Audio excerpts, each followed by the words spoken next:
Dans un quartier oublié par le monde, vivait une jeune femme nommée Aminata. Elle luttait chaque jour pour survivre, avec sa mère malade. Aminata ne rêvait pas de richesse. Elle voulait seulement soigner sa mère et offrir un peu de paix à leur petite maison en tôle. Un soir, alors que la ville s'endormait, le destin frappa à sa porte numérique. Aminata reçut un message d'un homme inconnu, un certain Kamal. Il parlait bien, il était gentil, il apportait une lumière que personne n'avait jamais offerte à Aminata. Chaque nuit, ils discutaient. Chaque nuit, Kamal lui promettait une vie meilleure. Et Aminata, peu à peu, y croyait. Puis, un jour, un message changea tout. « Regarde ton compte ».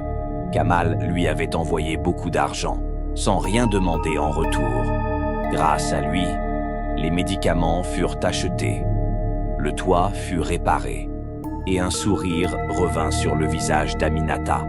Mais sa mère, elle, ne souriait pas. « Ma fille, je sens du froid autour de cet homme, du froid qui n'appartient pas aux vivants. » Une nuit, un message tomba. « Prépare-toi, j'arrive ce soir. » Le cœur d'Aminata battait fort, entre excitation et peur invisible.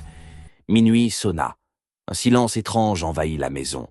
Puis, 3 coups frappèrent à la porte. Toc, toc, toc. Aminata ouvrit et son souffle se coupa. Un homme se tenait là, mais son corps refusait la lumière. Son visage semblait flou, impossible à voir. « Aminata !»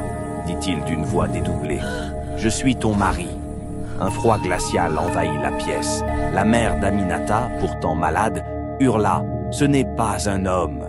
C'est un hyéno, un esprit affamé. » Kamal se tourna vers elle, et son visage se déforma. Ses yeux devinrent noirs, profonds, sans fin.